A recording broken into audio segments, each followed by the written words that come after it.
going on, everybody? Brandon here with Strict Vision Athletics. My guest today is Travis. Okay, you just told me Wapelhorst. Wapelhorst. Wapelhorst. I like it, man. That's a Very much German. very, very cool name. It goes with the beard very nicely. There are exactly 3 of us in the state of Arizona. My wife, myself, and my daughter that have that last name. I can relate, man. Fougnier. Fougnies. That's how you say it. That's how you say it. I've often wondered. It's, yeah. Anytime there was a gymnastics meet or a wrestling tournament, it was Brandon. I'm like, yeah. Just keep going. Just It's go to the Brandon. next It's person. Brandon. It's Brandon.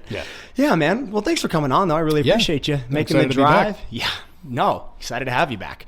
And for those of you who don't know, Travis is an instructor, and your course is a curriculum designed to do what exactly?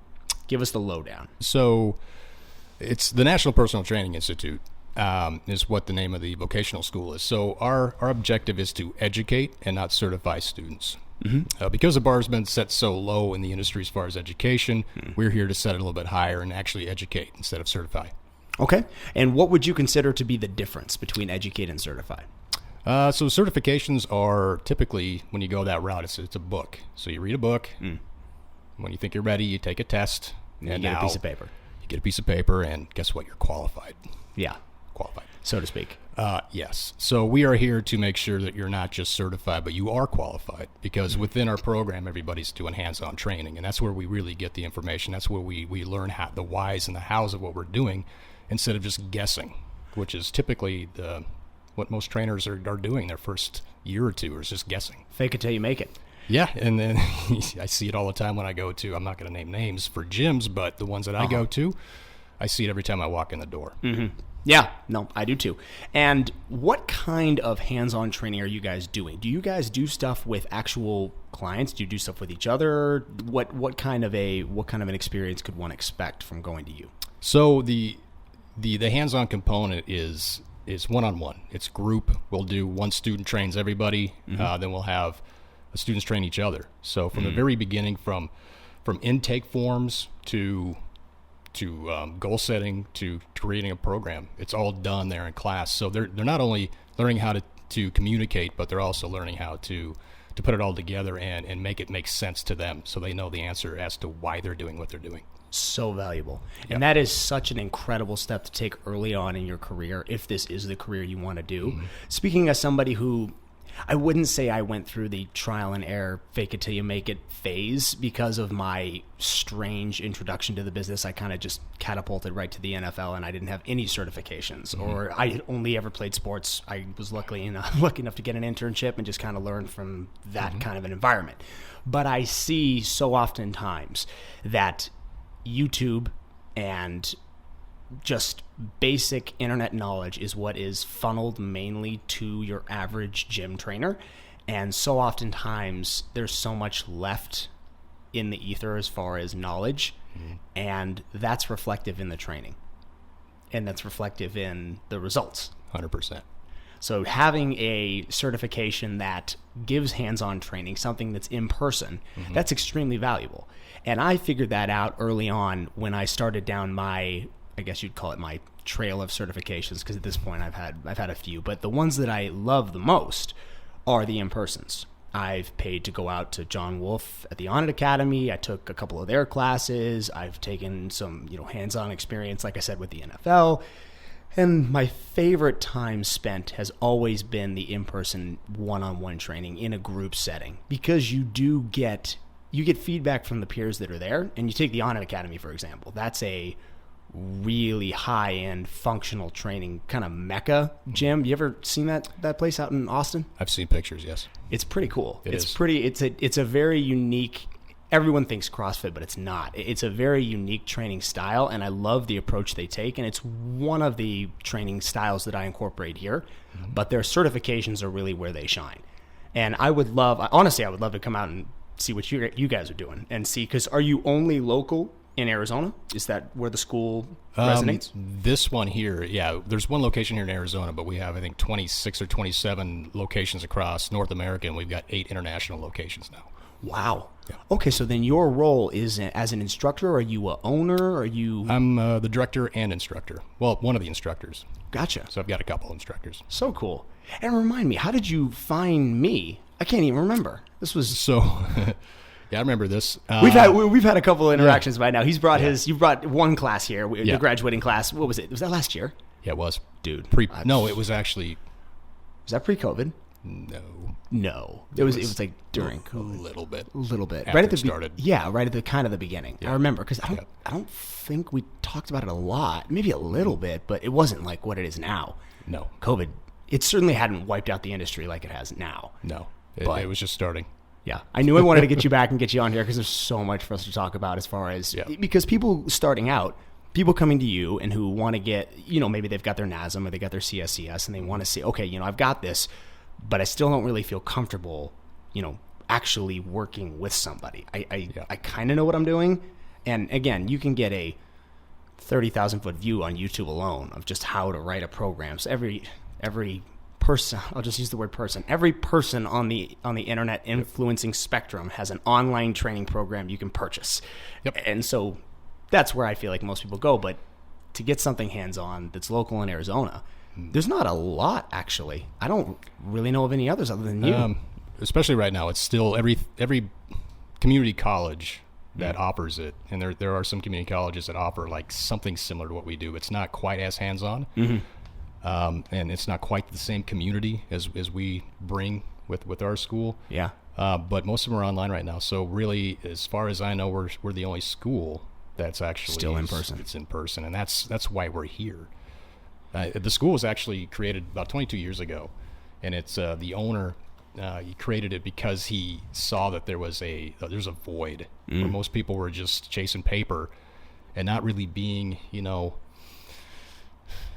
educated enough to work with people. He saw a need for. There's a gap in the market. There's a need for this for the professionals. And you think about what drives me crazy is this is the only industry that all you need is to read a book and take a test. Dude, you go to massage therapy school? Yeah, longer and harder. Actually, here in the state of Arizona, all you need is a CPR AED to be a trainer. A CPR? That's all you need. Remind me, what's a CPR AED? CPR? So... Certified personal... No? Oh, CPR. Got it. Really? That's it? That's all you need in the state of Arizona. Dude. You need nothing. That's insane. And that's what scares me about what clients are experiencing out there with trainers that... And we're here to, our motto as a company is raising the bar in the fitness industry, and I truly think that's what we're doing. Is we're trying to just change the education out there. And to me, this is I love this industry, and I just don't think I think the standards are too low. Agreed. To enter.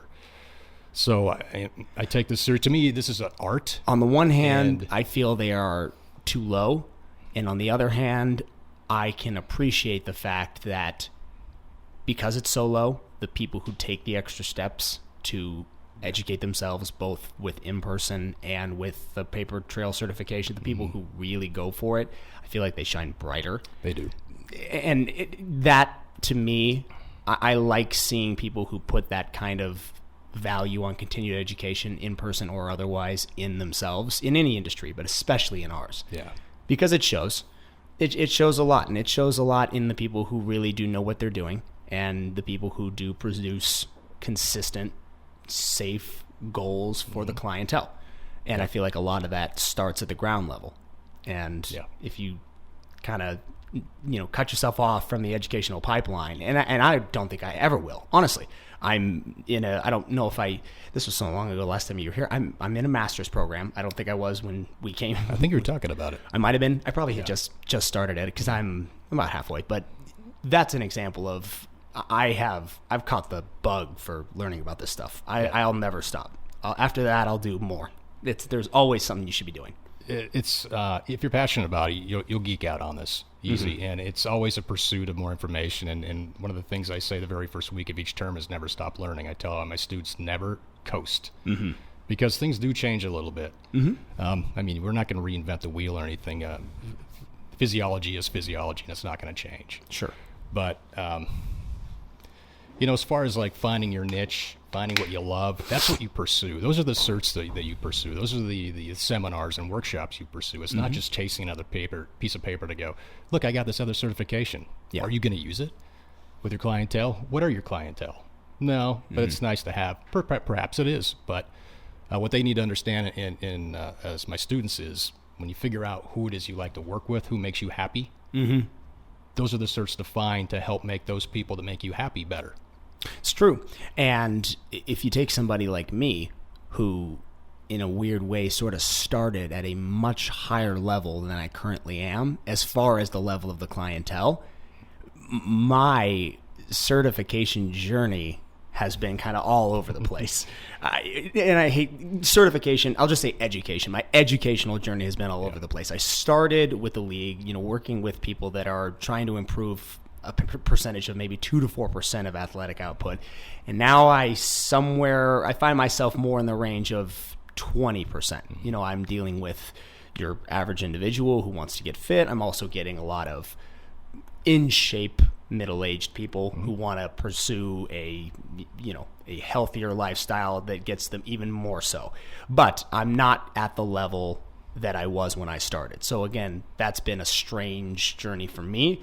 But like you said, chasing the education that fits the people that you're with really is the secret to being a sponge. Right. And sometimes it does take, you do go off track where you think this is something you're going to like. Maybe you change your mind after you take that class or that course. Like maybe this isn't the type of athlete I want to work with. And I consider everybody an athlete. So when I say that, it's super broad. But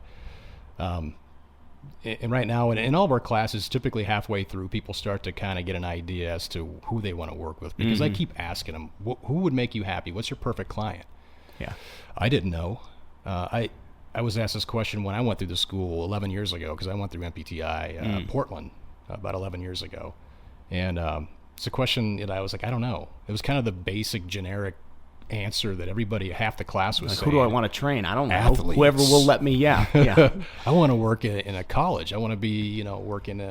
For me, baseball was my passion growing up, and I would love to work with, college baseball players. Sure. That's what I thought. Yeah. And then I got out, and then I started doing my own thing, and then pretty soon my niche came to me.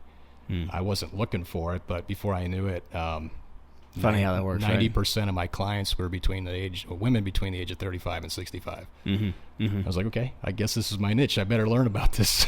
So my path went like, I need to learn about hormones. I need to learn about all this other stuff, and to help with weight loss with that demographic, which isn't that easy. Yeah, and what I like and what I enjoy is how certain clients that come, shall we say, out of left field, people with very specific needs, force me to either dig into my past education and sort of re-up on my knowledge of certain topics, or pursue new education, fitting the needs of that person. I love it. Somebody who comes in, if I only work with NFL athletes, and then I get somebody who's 36, type 2 diabetic, 75 pounds overweight, well, okay, that's, you're going to have to now learn about, okay, what kind of diabetes does he have? Is it type 1 or type 2? How's that going to impact the startup? What's his, how is it safe for him to be, going that high in his VO2 max? Like, what is the process? Because you can't just, and oftentimes, again, this comes back to the education of the trainer.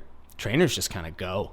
They just sort of one size fits all for programming. Hey, if you come to me, you're going to train my way. I'm not really going to morph to you. That's a big thing that has changed with me in the last, I'd say consistently over the last 5 years, is my ability to morph more so to the client as opposed to making the client morph to my program. I try to get somewhere in the middle, but I try to make the program much more specific to that person as opposed to getting them to fit mine. Yeah, it's kind of going back to, and I'm dating myself, Eggo waffles. No Eggo waffles the same as the other. They're all different. So I kind of look at people as, man, when was the last time I saw an Eggo waffle commercial? It's been a while. It has. I know what they are, but I can't. Yeah, I've heard of them. I've heard of them. Yes, that was the thing, that no two are alike, and that's kind of how I look at when I was working as a coach for 8.5 years. When I got out, I looked at everybody individually. So there was never a cookie cutter program. It's like, let's see how you move. Let's talk about your diet. Let's talk about your sleep. Let's talk about your hydration. Let's talk about your micronutrients. Even let's talk about the whole gamut, not just Yeah. Talk about your need for movement. Yeah. And what your movement, your faulty movement patterns are. Let's go beyond that, because all that's a piece of the puzzle to get you to your goals. What I find in the industry as a whole is oftentimes trainers just two pieces: nutrition and exercise. And not everybody has the same education in either one of them. But there's so many other aspects to health and wellness and fitness than just, hey, let's do a couple sets and reps of this. Let's move on to the next machine. Mm-hmm. Hey, are you eating enough protein? That's kind of in a frightening way for, I'm not even going to say percentage, because not everybody, people, I believe that people in this industry are trying to learn. Mm-hmm. And you have to start somewhere. So I'm trying not to get on my high horse or my soapbox about it. But what I find is the limited amount of knowledge is typically what's out there that I find. And I don't think that people are looking at the bigger pieces of the puzzle. They're just looking at the target, the crosshairs, which is sets and reps and nutrition. Sure. As an example, in my head, I can think of, the time period with which I take, with which every trainer should take with each client at the beginning of a program. I always tell my clients the first month training with me is going to be an evaluation. Mm-hmm. You can tell me what your physical limitations are based on the injuries that you've previously had, but I need your body to tell me what its issues are, and that's not going to happen in one day. That's not going to happen even in 1 week. It can't. I'm going to have to I always start my programs no matter who it is working with me. If I have Jay Feely here, if I have somebody who's never worked out, I will always start with the mindset that, okay, while you may be all the way up here or you may be at the starting line, the programs are going to develop. And so coming here, while you may think, and if I get a top tier level athlete, obviously I'll communicate with them about what they've been doing and progress from there. But everybody has to start and progress from that starting point. So in the case of somebody who's brand new or isn't a professional athlete, a month is the time period that I always verbally state, hey, you need to know this is when I'm watching you the most. This is when I don't know what your next month program is going to be. I need to see what you're going to do here and how you can perform, and then we'll figure it out. That's the smartest way to go. Mm-hmm. And just throwing that out there in the very beginning, I think is great, because too many trainers are like, hey, let's spend 15 minutes going over an overhead squat assessment. That's going to tell me everything I need to know about you. Mm-hmm. Really? Yeah. What happens when you load him up? Because right now he's just doing body weight squats with a dowel over his head. Sure. Now what's going to happen if you load him? Mm-hmm. Maybe things aren't really appearing yet. His knees aren't going valgus, or maybe, his hip flexors aren't really taking over and pulling him down. Mm-hmm. But now you load him, and now that's happening. Now what? Yeah. Back now to we square feel like one. we got to regress. Yes. We got to regress. Yeah. But for a lot of people, they're like, we can't regress. We've already gone this far. Yeah, and in the head of the person who's being trained, they think in their head, okay, why are we going backwards? You must not really know what you're doing if we're going backwards. Why would I ever go backwards? Exactly. And so for me, that's a perfect example is squatting. I spend one of the exercises that everybody who comes to me new will do is a basic body weight isometric hold in a squat position. And I'll teach you the technique to set up and to execute a body weight squat. That's it. Foundations. Foundational movements and just basic biomechanics.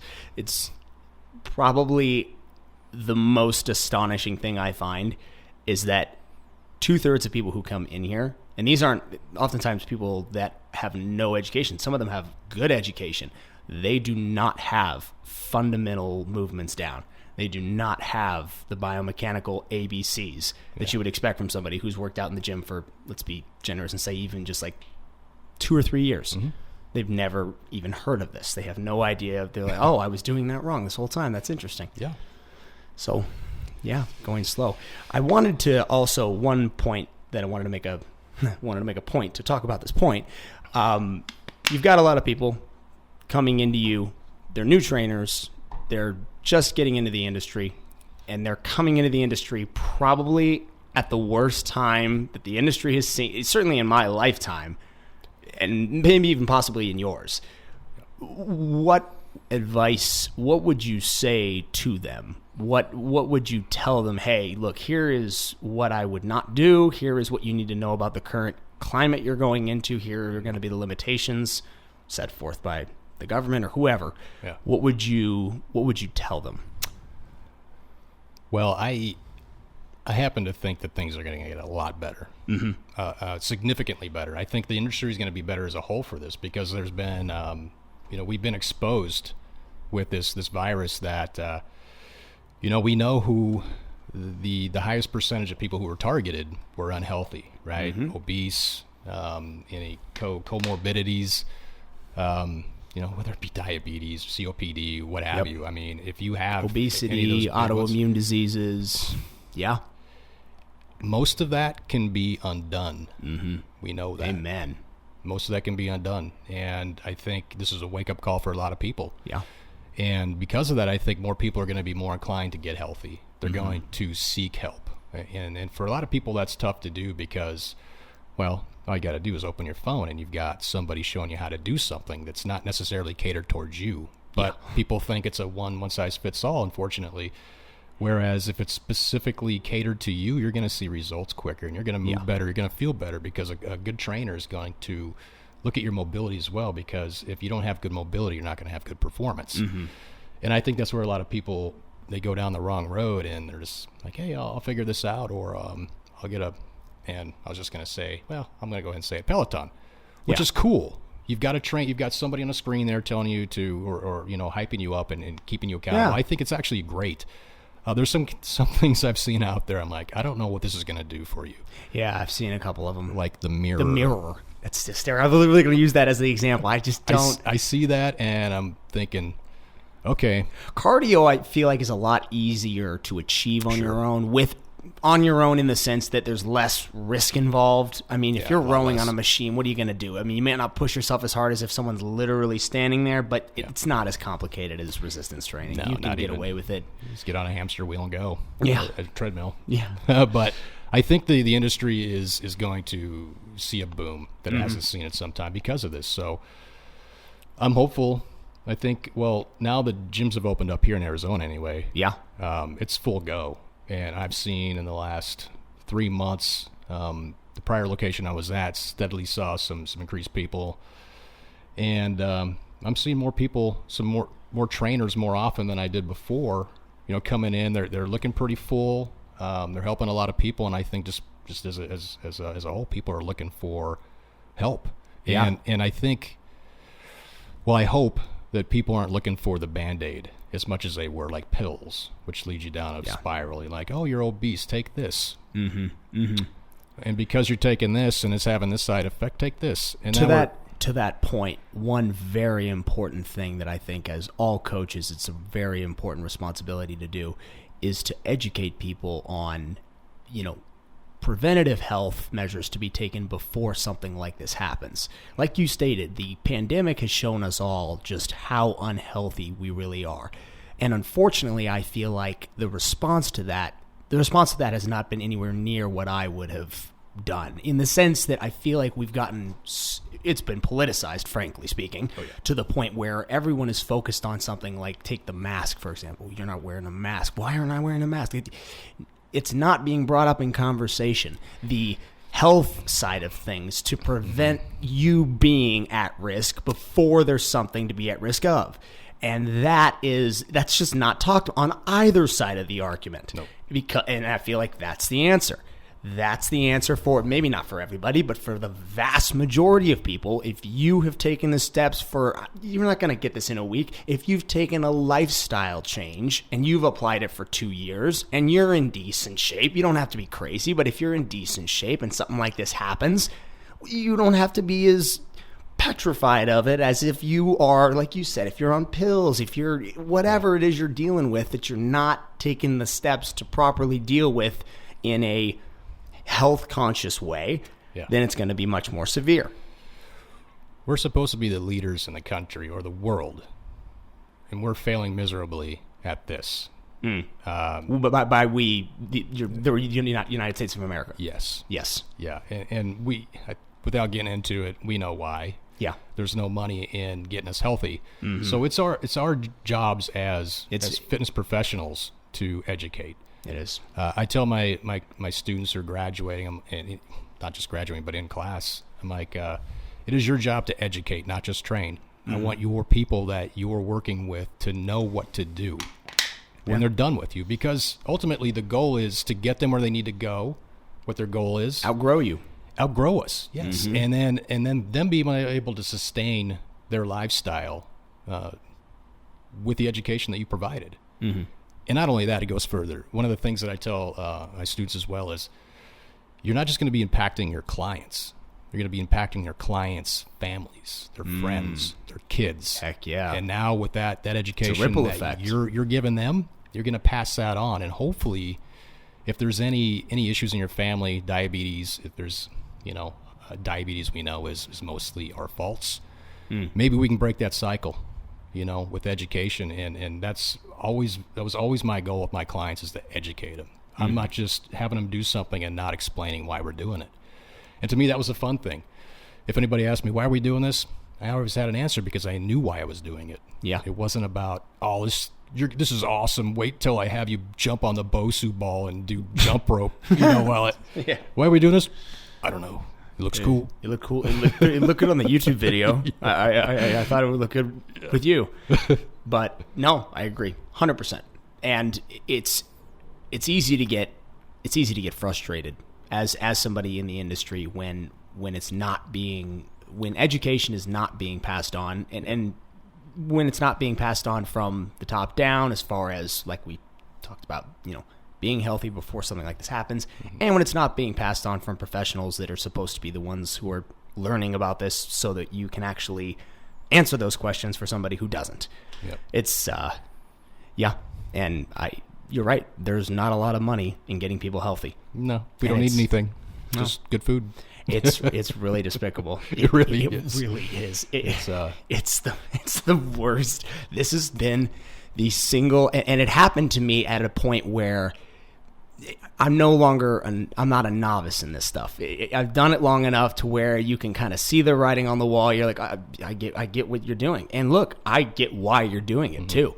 There's just so much more money keeping people in slavery. There's so much more power and control, and but it's terrible that it comes at the cost of human lives and health.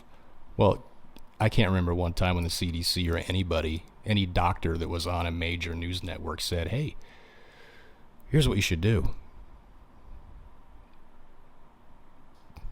It was wear a mask instead of talking about zinc, vitamin D, hydration, vitamin C, all the things that would help us fight help us increase our immune response, including exercise, which for a lot of people wasn't even an option because everything was closed. It was closed, yeah.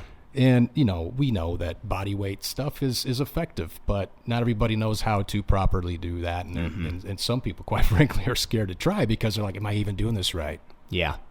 It's tough to exert yourself to the point where you get something out of it if you have no knowledge on what to do. And you're right. And what I also noticed that was exceptionally difficult to swallow was that this seemed to be a COVID-specific protocol for those. In past, during the flu season, they would talk about those things you just mentioned. Okay, you need to have your vitamin supplements. Everybody needs to be exercising. You want to make sure that your immune system is up to date. Do something in advance. Take your vitamins, get your sunlight, do these things, and maybe wash your hands. It seemed like everything was just entirely scrapped, and there was this entire new regime when it came to this particular issue. And that just further pushed the truth that this was a more politicized thing than anything else, with a different agenda than getting people healthy again. Yeah, it drove me crazy. Yeah. I'm like, people have to really search to find what they need to do to actually help improve their chances of fighting COVID if they get it, instead of just wearing a mask and staying home, which we know is not good for us either. No. So it's kind of a catch-22. I mean, what do you do? Who's telling you the truth? Yeah. And where do you find it? Because where you find it isn't on the airwaves. If it's on the television, it's probably going to lie to you. Isn't that disturbing? It really is so disturbing. And it's easy to make this a partisan issue, and it's really not. I find that on both sides, you're being lied to if you're watching the television and it's talking to you. You're not being told the truth. You're not, because like you said, no one's talking about this kind of stuff. No one from the Fauci hadn't got up there even once and said what you just said. Take your vitamins. No, get 2 masks. Yeah. Okay, 2 now. And a vaccine. Do that too. By the way. Oh, man. I got my second one last Friday. Did you really? I did. Okay, so I got to hear, why? Why'd you get the vaccine? Okay. I know my wife's going to see this. Hey, honestly, give any answer you want, man. I mean, I know I'm putting you on the spot with that one, and these are hot topic issues we're going into here. I will freely talk about this. So she works at Banner Health. Okay. One of the big ones. Yeah. Through the pandemic, she saw the worst of the worst. She volunteered a couple times to be on the proning team, which is they go and they rotate beds for COVID patients. Oh dear. Yeah. She saw people on ventilators. She saw the body count. Yeah. Because quite honestly, I mean, she's a director there, so she sees a lot of things. And her thing was, well, we've had extremely healthy people come down with it and die from it. Mm-hmm. And she's looking at me, and I'm like, well, I consider myself pretty healthy. I haven't had a flu since I was 18, which is also the last time I had a flu shot. I'm doing pretty good. She's like, but there's always that chance. And then for about 3 weeks, she nagged me about that because at that point for 3 weeks, I was eligible to get my shot. Mm-hmm. I'm in my upper 40s, and it opened up to me, and I was like, I'm not going to do this. I'm not going to do this. I don't need it. Yeah. I don't need it. But she kept nagging me, and she Got it. broke me down. And one night I'm like, just schedule it.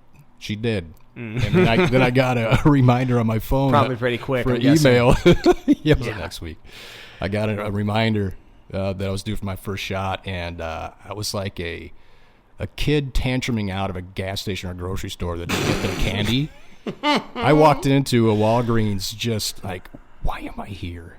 I don't want this. Yeah. I don't want this at all. So I got it. Yep. I had no side effects from the first one. And I'm like, well, I've already gone halfway. I might as well just see what this does to me in the future. And so you got 2. Yep. Got it. And Moderna. I was going to say, you didn't do the Johnson & Johnson. That was the thank one. God.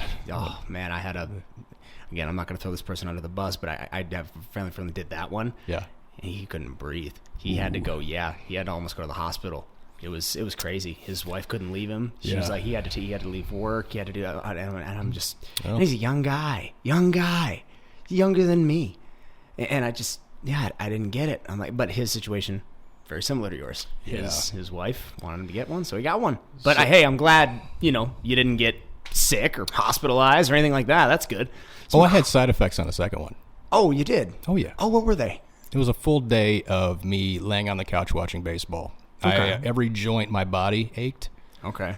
That night after I got it, my body temperature would not regulate. I was hot. I was cold. I was hot. I was cold. I was freezing. And then I was burning up. And then that morning when I woke up and I took my first step, I was. I had things to do, man. I would have rather have gotten some stuff done than to lay on the couch all day because that's how debilitated I was. I had no motivation to do anything. I was in and out of naps. I probably watched, 8 hours of baseball games on MLB Network because there's nothing else on. No. And, it completely ruined my day. I mean, what's the alternative, I suppose, people would say and might say? I don't know. Yeah. I feel like if I got it, I would be fine. There's always that chance. Yeah. On the other end of it, I've got both shots. I mean, we're going to find out in a few years if there is any long-term side effects because that wasn't studied. Everybody's going to find out. Everybody's going to find out. And that's what worries me. I don't like putting stuff in my body that I don't know what's going to do. Your wife is clearly more knowledgeable on this than I am. Has she? Because someone told me that the vaccine is it FDA approved or is that not the case? That's a question I don't know. I don't know the answer to that. I don't know the answer to that. I'm going to look that up. I would assume so. I mean, it doesn't even really matter, though. Yeah, there's so little testing done that, and it's so new. I don't even get. Last time I got a vaccine was I think when I was like born, because my parents after they gave me my dad's was like, yeah, no. I mean, we'll give. I got TB. I got the the ones you get when you're born. Yep. But after that, I've never gotten a flu shot ever my whole life. Have you had the flu? Not since I was a kid. Sincerely, like not since I was a kid. I don't remember the last time I had the flu. Yeah. But every year I hear it. And when I lived up in Portland, the flu bug seemed to be a little bit more prevalent up there for some reason. I guess colder, damper environment, just less depressing. People's immune systems were down. You know, there's like 1 month where it's decent weather, and the rest of the time it's just what you picture it being. Yeah, depressing. Always a coffee in your hand. You know, like I feel like this just needs to be served here. to me by a guy in a sweater and an effeminate scarf, probably. Yeah. in many cases, yeah. Yeah. Well, hey, yeah. Again, we could sit here and talk about this forever, but it's regardless. I think it's just very important for us as as trainers, to fitness professionals. Professionals. There we go. To present a different side to this issue than what's being presented currently by the mainstream media on both sides. And that is, vaccine or not vaccine. And the truth of the matter is that we need to present this regardless of what someone does. Whether or not you take the chance of getting the vaccine, doing that on your own, hey, man, that's up to you. Mm-hmm. But you need to be doing what we're telling you, regardless of if you get it or not. You still need to be taking vitamins. You still need to be, living a healthy life. Yeah, and I don't know if I want to go down this road, but I'm going to anyway. Do it. So vitamins. I hear this a lot, and I was actually one of them for quite a few years early on in this industry where I'm like, you know what? I eat healthy enough. I don't need vitamins. Oh, our food is not up to snuff. The American, exactly. I don't care if it says organic. You're not. Yeah, you're hitting on it. That's exactly. You must. It's a must. It's not you need to, and it's so easy. It's not if you just do it. It's not that big of an inconvenience to take vitamins each day. It's not. And there's lots of good choices out there. You just got to look for them. There are. There are, really. There are a lot of good vitamins. The vitamin industry is one that's actually it's pretty good if you do even just a little bit of research. Research, you can get yourself a good company. I'm blanking on. I have a whole cabinet full of the ones I take. I mean, what do you take? I take vitamin D. I take fish oil, and I just take a multivitamin. That's what I do each day. Yeah, I've got a multi. I just changed brands. I don't know. I'm not going to give my shout out though. Maybe I will. Go for it. This is this new company called Thrive. I like their ingredients. Oh yeah, you know what? You're the second or third person to mention them to me. Thrive. And is this the company that does the vitamin? They do a composition based on each individual person, or is that a different? Am I thinking of somebody else? Yeah, it's something different. That's something different. This is just some good ingredients, good ratios. Yeah. I play around with multivitamins because, quite honestly, some of them make me feel better than others. Yeah. And oftentimes it's just a little bit more of this and a little bit less of this in some cases. So multivitamins, which I didn't take in the beginning because we cook really healthy. My wife cooks very healthy. I can barely cook French toast, and that's all I made when I was growing up because my mom couldn't cook either. Really? I didn't have that excuse. My mom's a really good cook.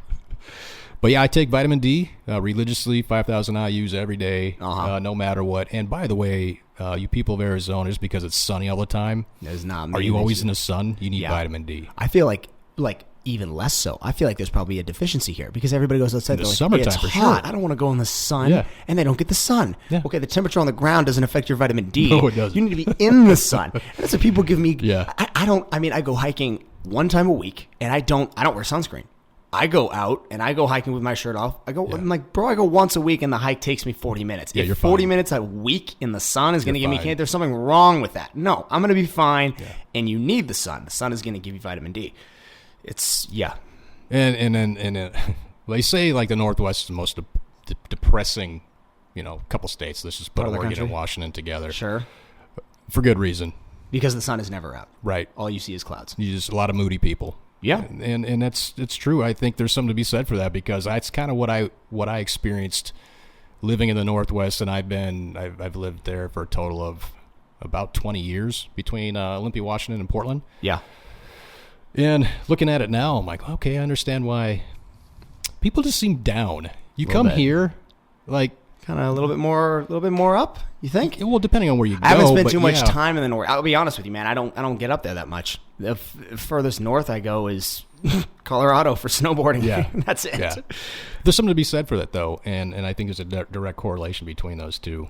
Mm-hmm. But outside of vitamin D, vitamin C, I take zinc. Yep. I had zinc in there for a while. Yeah, I take that by itself on top of what's in the multivitamin.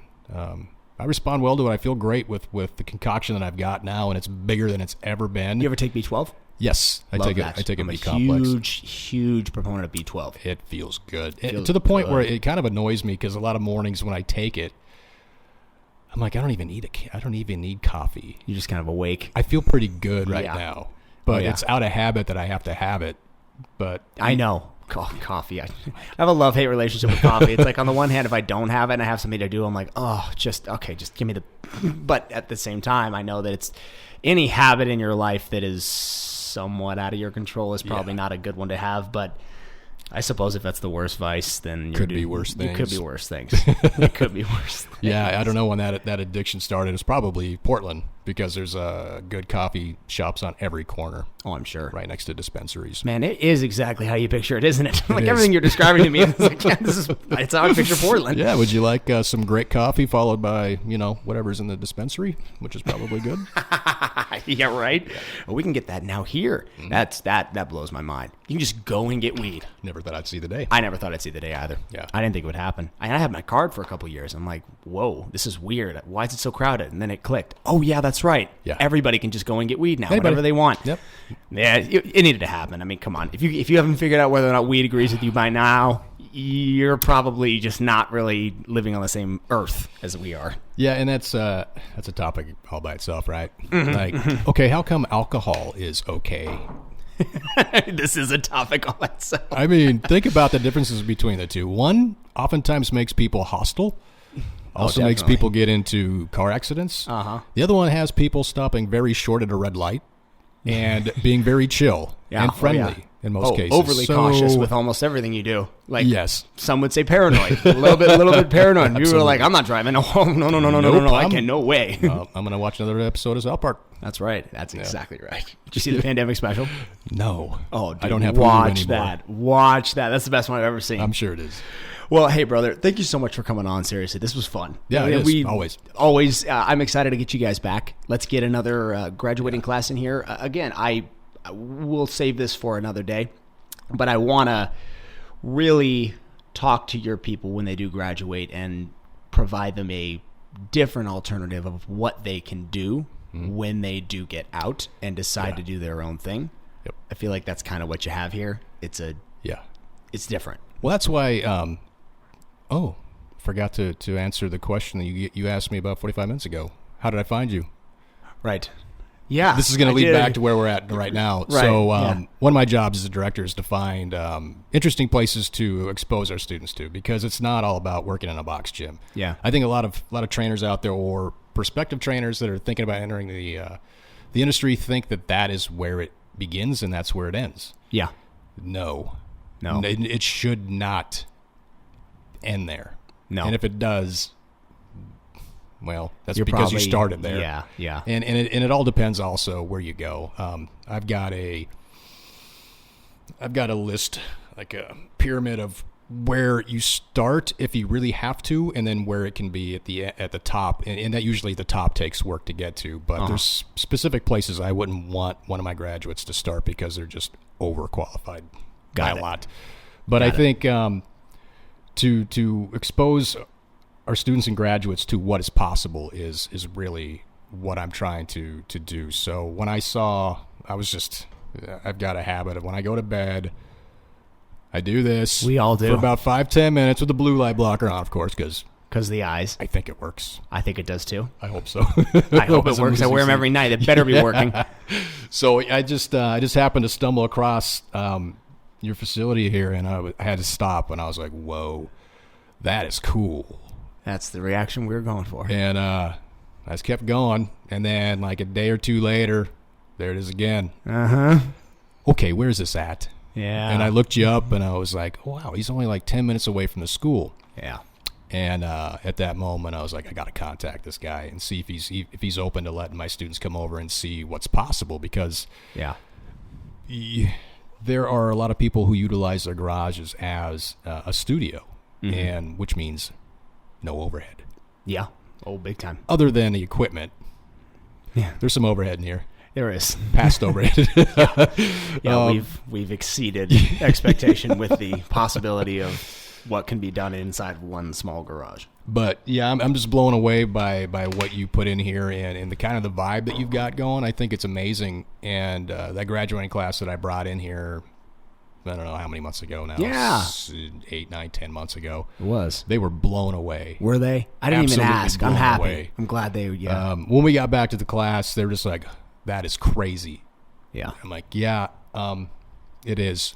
Mm-hmm. And if you really like Marvel like I do, I'm just standing here going, man, I love the artwork. Oh, I know. Kind of trail off. You had more? I get, oh yeah. Yeah. There's room. It's hard to fathom, but I mean, between the time, 8 months, 8 or 10 or 12. Oh, yeah. I don't even know. I don't know Probably a year. what all has changed in that time, but I know there's been quite a lot. And in that time, always growing, always expanding. And I'm trying to figure out a way to kind of cap it, because where it's at now, it's so cool and it's so awesome. But I'm always coming up with new creative ideas. And for me, and it's one area where I would encourage very strongly your students is to find a way to be very expressive with what you do. And if you are somebody who, I would say the goal of most trainers is to eventually create your own brand or your own gym in some capacity. Yep. Always make that an expression of yourself. Totally agree. And that's kind of what you have here. Yeah, you got to be yourself as a trainer. And if that is something, I mean, I've had students that are way into anime. There you go. I mean, it's past the cartoon days that I'm used to. Yeah. That's cool. Utilize it. Make it part of your brand. Absolutely. There's a niche for that. People like that, and it's you. And there's nothing wrong with it at all. Whatever it is. Yeah, whatever it is. Whatever it is, make it your own. Keep the personal training. Just There's only one of you. Be you. Be you, because people can see through you if you're being somebody else or trying to be somebody else. So, I think a lot of trainers go out there trying to act a certain way that they think that maybe their clients would want them to act or what they'd want to see. Just be yourself. Yeah. You're going to get the people that are right for you anyway. Definitely. But, just coming back to this, it's, they need to know what is possible. And I think too many people don't know that this is possible. I didn't know this was possible. I'm sure you did. I did. You started this. Yeah. No, I got experience in a high level facility, but I did not think this would get to where it's at, and that it just keeps expanding based on different ideas. I mean, bringing in my brother as the marketer and him helping to explode the content creation and the creation of a podcast where I can have these kinds of conversations. This I did not ever picture happening. Not in a million years did I think we'd have a podcast inside of a gym, inside of a garage, inside of my house. Right. Didn't think it would happen. Here we are. But here we are. It's what's cool about this, and I think I'm excited. I want to talk more to your people and just kind of, use this as a, you talked about everything on a spectrum, what's possible. My goal is to make this kind of at the top of that spectrum. That's kind of what that's where I want to be. Yeah. Yeah. Oh man, I could keep going, but I know we're out of time. Yeah, our first conversation lasted quite a while. It did. You just start talking about things that you're both passionate about, and I think if you're really into this industry and helping people, it's just, you could talk for hours. Forever. But I'd love to have you come in and talk to our students. We did change the location. For those that don't know, well, I already said it in the beginning. Yeah. It's a National Personal Training Institute. We did recently move from our past location. We're at a new location. It's called the Gym on Southern and Gilbert. Okay. It's a not a chain. There's five of them in Southern California. They're just starting to branch out now. Yeah. It's more of a bodybuilding type of gym. It's kind of a refined Gold's gym, if you will. Okay. It's got equipment that we never had access to that now we do have access to, and I'm really excited to be able to have our students take a look at this new stuff. Yeah, for sure. And see it, because oftentimes they hear about a belt squat machine. Not really familiar with what it is. Now there's one at where we're at now. They just got it, and I walked in there earlier today on the way here. Oh, I love the belt squat. It's great. I can't wait to use it on Monday. I can't wait for my students to see how this thing feels. But yep. Gilbert and Southern. Yeah. Got it. And I'll shout you out. We always do a little intro at the beginning of the video where I'll share all the info on you and your gym. But guys, awesome. Travis, Awesome, man. It Thanks was. for coming on. I appreciate We'll do it it. again soon. Let's do it. Take it easy. You too. Thank you guys so much for tuning into this episode of the podcast. If you guys like our content and you want to see more of it, click the subscribe button down below, or as always, you can follow us on any of our other social media platforms. Stay fit, you guys, stay healthy, and become the 1%.